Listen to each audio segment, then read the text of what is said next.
suis obligée de m'arrêter très souvent en voiture sur l'autoroute parce que je pleure.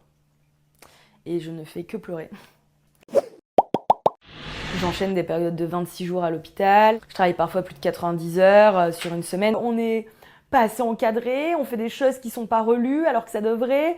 On angoisse, on apprend tout seul. Et donc tout ça, c'est des charges mentales et de travail supplémentaires. Je pense que ce qui était le plus pesant, c'était vraiment constamment cette sensation de ne jamais en faire assez alors qu'on est là tout le temps. À cette période, Olivia a 25 ans et elle fait son internat de médecine en réanimation en pleine pandémie. L'internat, c'est une période difficile. Selon une enquête de l'ISNI, près d'un quart des internes en médecine ont déjà eu des idées suicidaires et 2/3 un trouble anxieux.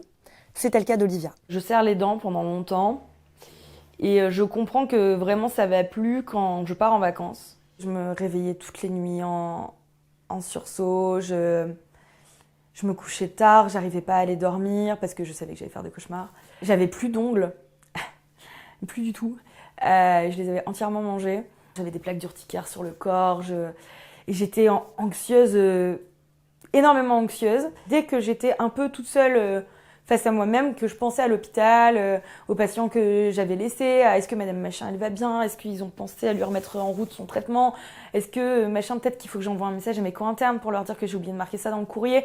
Et ben vraiment ça me prenait à la gorge, ça me prenait aux tripes. Tout ce qu'Olivia est en train de vivre, ce sont les symptômes d'un burn-out, qu'on appelle aussi épuisement professionnel. Le burn-out n'est pas considéré comme une maladie, mais l'organisme est quand même un peu déréglé.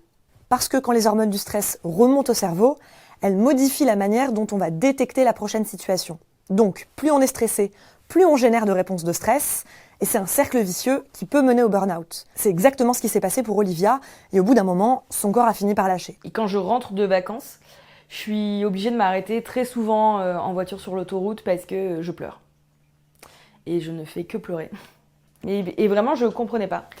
Et je rentre et je discute avec une amie et je lui dis je ne sais pas ce qui m'arrive et elle me regarde. Et elle me dit en fait, tu me fais penser à moi il y a 6 mois. Et 6 mois plus tôt, elle s'était arrêtée pour burn-out. Ça a été un déclic parce que moi, je me suis rappelée d'elle 6 mois plus tôt parce que j'ai fait partie des gens qui l'ont convaincue de se faire arrêter. Et je me suis dit, c'est pas vrai, c'est pas possible, pas à ce point. Et en fait, je me suis vue. J'étais livide alors que je revenais de 15 jours au soleil. J'étais cernée, on aurait dit un spectre. Olivia commence une psychothérapie. Parallèlement, elle consulte son médecin généraliste qui lui diagnostique un burn-out et l'arrête 3 semaines. J'ai pas prolongé. Je pense que j'ai eu tort et je pense qu'il faut pas avoir peur de s'arrêter plus longtemps. Et moi, j'ai vraiment eu de la chance parce que derrière, je suis allée dans un super bon stage où quand mon premier jour, je suis arrivée, que je suis allée voir mon chef de service en pleurant, en lui disant que je revenais d'un burn-out, que c'était compliqué pour moi. Il m'a pris par la main, il m'a demandé si je voulais un emploi du temps aménagé, le temps que j'aille mieux. Il m'a fait pleurer tellement il était gentil. La première fois que je l'ai rencontré, il était tellement gentil que j'ai pleuré.